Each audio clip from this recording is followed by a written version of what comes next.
Құрметті оқушы, біз саған қашықтықтан оқудың ерекшеліктері туралы айтатын боламыз. Сен біраз уақыт ерекше түрде білім алатын боласың. Бұл қалыпты сыныптағы сабақтан өзгеше білім алу түрі. Қашықтықтан оқу кезінде сенің жаныңда мұғалім де, сыныптасың да болмайды. Сен енді үйде отырып, өз бетіңмен оқитын боласың.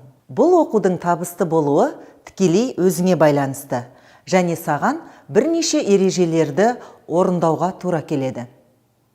Компьютер мен смартфон тек ойын үшін емес, енді оқу үшін. Сен компьютер мен смартфонды білім алу үшін қолданатын боласың. Олар арқылы онлайн сабақтарға кіресің, мұғалімнің ұсынған интерактивті тапсырмаларын орындайсың, немесе бейне жазба сабақтарды көретін боласың. Қашықтықтан оқу дегеніміз үнемі компьютердің алдында онлайн отыру деген сөз емес. Қашықтықтан оқу аз мөлшердегі онлайн сабақ, ал көп мөлшердегі сенің жеке оқуың. Сен белгіленген уақыт бойынша онлайн сабақтарға кіресің, ал қалған уақытта оқулықтың, дәптердің көмегімен жеке тапсырмаларды орындайтын боласың. Ал енді сен осы қашықтықтан оқуға қалай дайындаласың? Саған бірнеше кеңестер берейік. Бірінші, мұғалім жіберген онлайн сабақтарын кестесімен таныс. Ата-анаңмен бірлесіп, күн тәртібіңді жоспарла. Ұйқы, тамақ ішу, дем алу, онлайн сабақтарға қатысу, өз бетіңмен жеке тапсырмаларды орындаудың уақыттарын белгілеп ал. Екінші, қашықтықтан оқуға қажетті арнайы құралдардың дайындығын қадағала. Қандай да бір кедергілер кездессе, ата-анаңнан көмек сұра.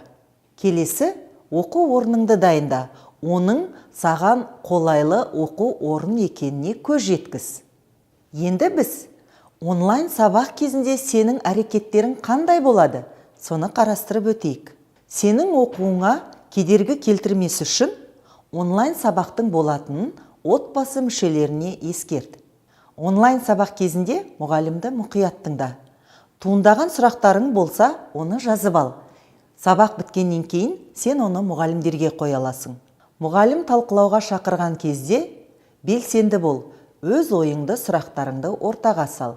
Қашықтықтан оқу кезінде онлайн сабаққа қатысқаннан бөлек сен жеке тапсырма орындайсың. Ол кезде не істеу керек? Мұғалім ұсынған тапсырманы жеке орындап көр.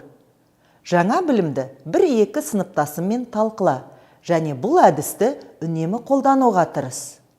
Қандай да бір сұрақтарың, қандай да бір қиындықтар кездесетін болса, мұғалімге хабарлас, кеңес ал. Сонымен, қашықтықтан оқуда табысты болу үшін біз сені 5 саусақ ережесін орындауға шақырамыз. Бірінші, қашықтықтан оқуды жауапкершілікпен қабылда. Екінші, мұғалімнің ережелерін орында. Үшінші, сыныптасыңмен, мұғаліммен үнемі байланыста бол. Төртінші, онлайн сабақтарға қатыс. Бесінші ереже, берілген тапсырмаларды уақытында орында.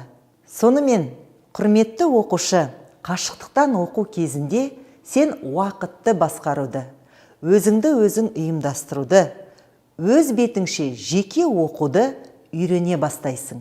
Саған бұл оқуда сәттілік тілейміз.